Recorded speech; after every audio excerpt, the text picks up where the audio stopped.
Andy Borkowski here, VGS Talk Radio AM 640. We're in a city that can't clean its streets. We have a mayor that, again, is a huge embarrassment, but at the very least, there are free video games. We are here for the Titanfall Canadian launch. It's going to be out in just a few days, and there's hundreds, if not thousands of people inside there getting a chance to play and, really enjoying themselves.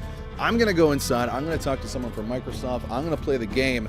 Then once that's done, I'm going to come back here and tell you why it's terrible. Andy Borkowski, VGS.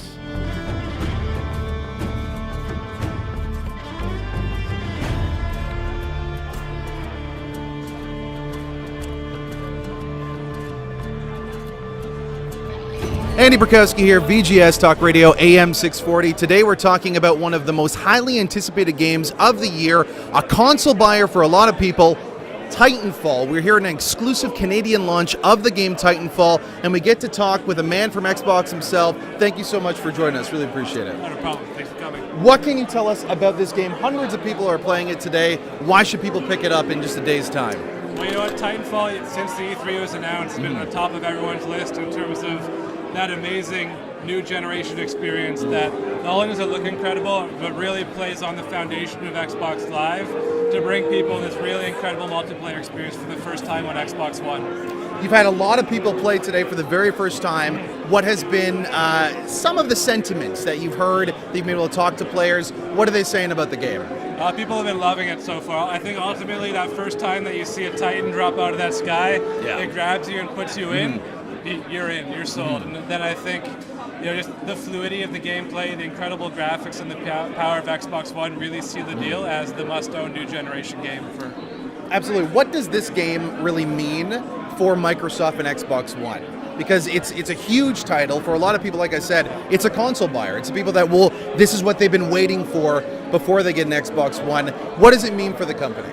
Yeah, I mean, if you think of the foundation of Xbox, our biggest and brightest moments have ultimately oftentimes been alongside some great multiplayer experience. Absolutely. Whether it be Halo 1 or 2 on the original Xbox, you think of great franchises like, again, Halo, Call of Duty, Battlefield, Gears of War on the 360, and now this is kind of the new franchise set to take stand on Xbox One as this really cool, fresh multiplayer game exclusively for our platform that people can't wait to get their hands on.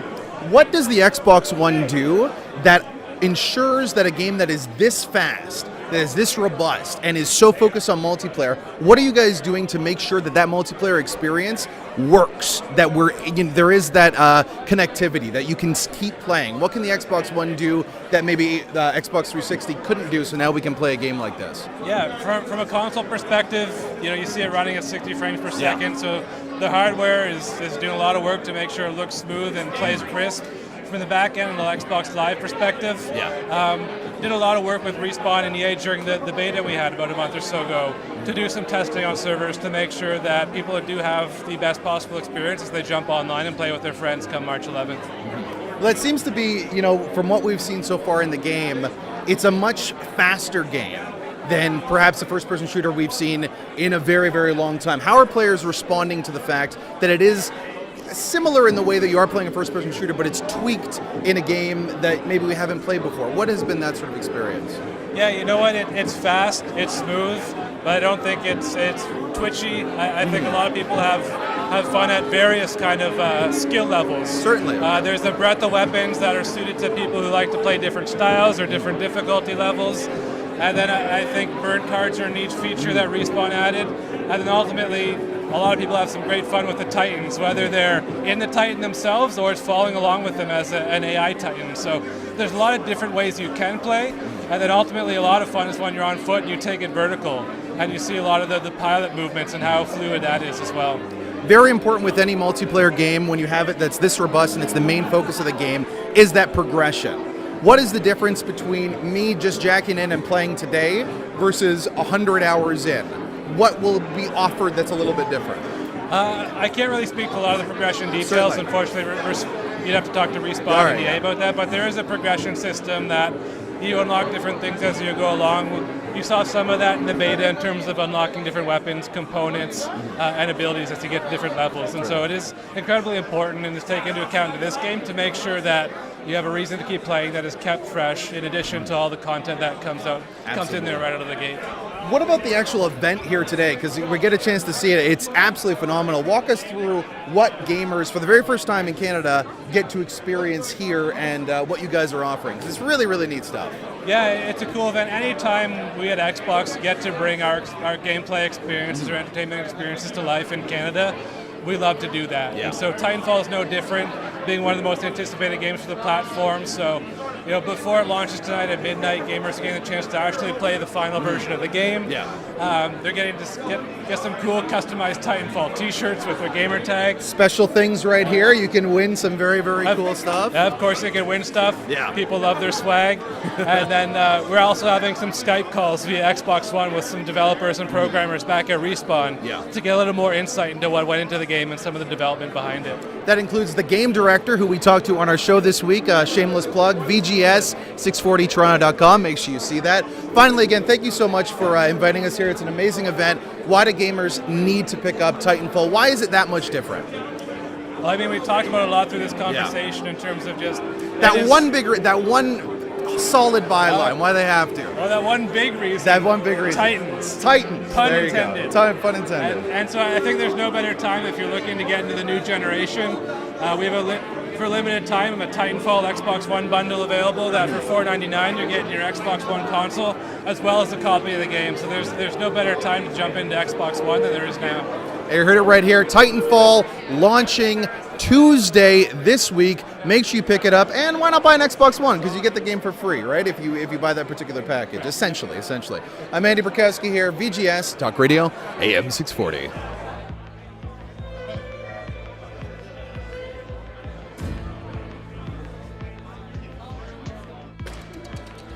There we have it, the Titanfall launch event for Canada. As you can see, we're back here on the streets of Toronto. It's a huge game. I had a chance to play it for a long time. A little bit of a teaser. I've been playing it for a few days now. So I didn't just play for a few hours inside there. I've had it at home for quite some time. And, it is a well-made game. There's no way anyone would suggest otherwise. It's fast-paced. The mechanics work. Playing as a Titan is fun. Playing as a pilot and free running is absolutely phenomenal. But there is a bit of a disconnect for me, and I think there's one of two reasons why. Number one, there's not even remotely anything that resembles a story. And we talked to the game director about this, which you can, of course, see on our radio show. And basically, he says that they had a smaller team at Respawn. They were getting out of the other team that they were in, and they wanted to make a game that worked for, particular sorts of people. There's the gradient of gamings. And I didn't find myself on that line, on that bell curve, that would really enjoy a game like this. I needed a little more lore. I needed a little more connection to the characters. And you really never get a sense of what the two factions are, what they represent. But is that making the game a bad thing? Is that really a game that's not worth playing? Probably not, just not for me. I think you can still like something like this and like The Last of Us. If you like Call of Duty, if you like Battlefield, if you play these games and are looking for something a little bit more, this can provide. But if you're looking for the next game of the year, if you're looking for the next Last of Us, if you're a real true gamer, I don't know if this will check off all your boxes. Make sure you pick it up, give it a try, but don't expect the world. Maybe play South Park instead. I'm Andy Borkowski, VGS.